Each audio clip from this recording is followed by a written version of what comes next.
Hello and welcome to World Talks here on TVP World with me, Ashim Kumar. Joining us now is Mark Toth, a US national security and foreign policy analyst. Russian President Vladimir Putin has warned that any Western troops deployed to Ukraine, even in a peacekeeping capacity, would be considered, quote, legitimate targets for destruction. His comments come as 26 countries discuss possible post-war security guarantees for Kyiv, including a multinational reassurance force. With allies divided and Moscow threatening escalation, we ask, what are the risks, the strategies and the consequences of such a move? Mark, welcome back. Great to see you again. Shame, always great to see you. Thank you. Thank you. Okay, so I mean, let's get this clear. The 26-nation coalition of the willing, so-called, is preparing to put troops on the ground, or rather, not all of them are, but only when peace breaks out. So what's their role going to be? Yeah, Ashim, at this point, they're trying to call it a reassurance force. Which is pretty vague. And it also, in my opinion, is not descriptive enough of what it needs to be, unless it just becomes something like a Budapest memorandum, where it sounds good on paper, but in practice it just doesn't function well. And then you end up getting Ukraine invaded in 2014 and then 2022, and then who knows how soon in the future. So the idea is that this force, which may not even be stationed based on some reports inside of Ukraine, but in neighboring NATO countries, is supposed to stop and deter Russian aggression.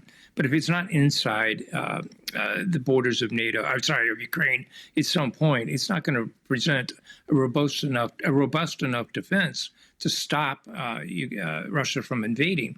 I mean, they learned their lesson. The last time they came, it was with 190,000 troops back in February 2022. If Putin in the future acts again, it's going to be with a lot more. So while in theory this is all good, in practice, it's just not simply robust enough to have any effective deterrence meaning to it. Unless it's actually on the ground in Ukraine. Now, surely, I mean, the basic argument has to be, well, you know, if the Ukrainians want a multinational force on their territory, they should be free to invite one, shouldn't they? Absolutely. And look, on the flip side of that, NATO has every right to be invited in to participate in the defense of a country. And so I think it's important here that we not allow Putin to dictate the terms of how Ukraine acts as a sovereign independent state, nor let Putin dictate how NATO member states act, or in a more, broadly view, the entire European Union, which does include some non-NATO members. So from that standpoint, it's key. Europe needs to be standing up for itself. NATO needs to be standing up for itself. And Ukraine has been all along saying, look, we're not going to accept Russian demands and have them imposed upon us in terms of what we accept or don't accept as part of any peace deal going forward. Right. Now, that's the other thing, because, as you say, Ukraine's not accepting demands by Russia, for example, that the various oblasts in Ukraine that are currently occupied will be passed over to Russia. Ukraine says they simply can't do that. So, what are the chances of this ever coming to being? Because it's only going to happen when there's a peace deal, and right now, it doesn't seem very likely that there's going to be a peace deal, certainly not in the near future. Right. Yeah. And it's interesting. If we break down what Putin actually said, he made it clear that if these troops were introduced inside of Ukraine prior to a peace deal, he would view them as targets. So technically speaking, he's not talking about troops down the line as part of a peacekeeping deal, although other Russian officials, including Sergei Lavrov, have made that clear that that's not acceptable to Moscow either. So I think there's just a little bit of kabuki theater here. It's getting the cart before the horse because, look, it's clear that Putin is not ready to negotiate. What I think we're seeing here, Shane, is basically a big Houdini act on the part of Putin. He's trying to bluff his way into a strong play of the cards, if you will, that he simply doesn't have on the battlefield. His economy is imploding. Ukraine has taken out between 17 to 18% based on reports of his oil and energy infrastructure. His forces have literally gained 0.001% of ground this summer of Ukraine after expending 94,000 casualties to try to attempt more. He's not achieving much on the battlefield, and Ukraine increasingly is taking the deep strike to him and is about to introduce on a wider scale their own deep strike precision weapons, the Flamingo, which we've seen sometimes already in the Crimean Peninsula. Those will be hitting further and further into Moscow. So I think we need to see this for what it is. It's a bit of a Houdini act on the part of Putin to intimidate Brussels and Washington. Right. Well, I mean, belligerent talk by the Russian side is not unusual, but he does back it up with lots of hybrid warfare tactics as well, such as election rigging in Moldova and various, IT-based or cyber-based attacks, as well as fires, mysterious fires in NATO countries of fairly large installations. So there is that to be considered as well, isn't there? I mean, we can't completely disregard what he's saying. No, absolutely not. I mean, definitely Russia is conducting a hybrid war. I mean, you know that well in your own country, the DHL bombings that occurred several years back, where there was an intent to bring down a DHL bomber operating from the airport in Poland, likewise some in Great Britain. And clearly, as your newscast reported on the top of the hour, they will attempt to interfere in the Moldovan elections again. Look, Putin has his eyes on three things. And I think what we need to be concerned about is that Washington and Brussels cannot be giving ground on this.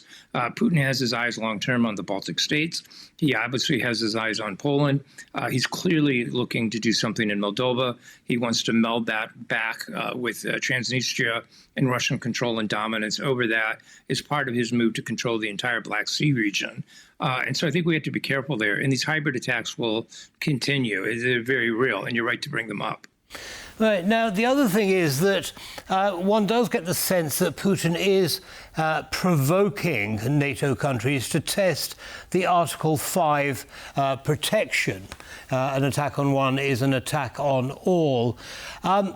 If, let's say, hypothetically, there were multinational troops on the ground in Ukraine and they were fired upon by Russian troops, what would the situation be in terms of NATO responsibility? Look, it's tricky. At this point, if you look purely at NATO, as we discussed last week, Kashim, between you and I, there is this fallacy about Article 5. If you go with something that's Article 5-like, and it does involve NATO member states participating in this force, whether these forces and the air forces that would accompany it are stationed inside of Ukraine or not, you could still nonetheless cause Article 5 to be triggered if NATO, their forces, let's just say Poland's forces operating from Poland were attacked as part of this protection force, this reassurance force. So at this point, that's all murky. No one has really clarified how this would exactly work. Look, it sounds good on paper. It briefs well that you're going to give Ukraine Article 5-like protections, but the big unanswered question is exactly what you're bringing up. Could that trigger Article 5? And I think if I'm Putin at this point, given how vague both Washington and Brussels have been about this and what this would possibly mean, I could see Putin saying, look, 3, 4, 5 years out, I'm going to test this in theory to see whether or not there is some kind of response. And you could see a domino effect to it. So I think personally, it's better that NATO get ahead of this. I think NATO is stronger off with Ukraine inside it than out of it. They've already fought their way into it, in my opinion. And why not go with Article 5 itself as opposed to relying on something that's Article 5-like that probably just takes you there anyway. To do anything less is just giving in or catering to Putin's demands. Right. Well, a strong argument there for bringing Ukraine onto the path to NATO membership. Now, the other issue, of course, is the President Macron of France said, 26 countries were willing to put boots on the ground in Ukraine, and then he had to back that up a little bit because some countries are not. They're providing, they've agreed to provide support in other ways, Poland being one, Italy being another. Does this, looking at it from Putin's perspective, does this basically say to him, well, actually, this is all talk and no action. Nothing's really going to happen because they can't even get their own act united in this coalition of the willing? What do you think? Yeah, Ashim, actually, you're doing my job because you're 100% correct.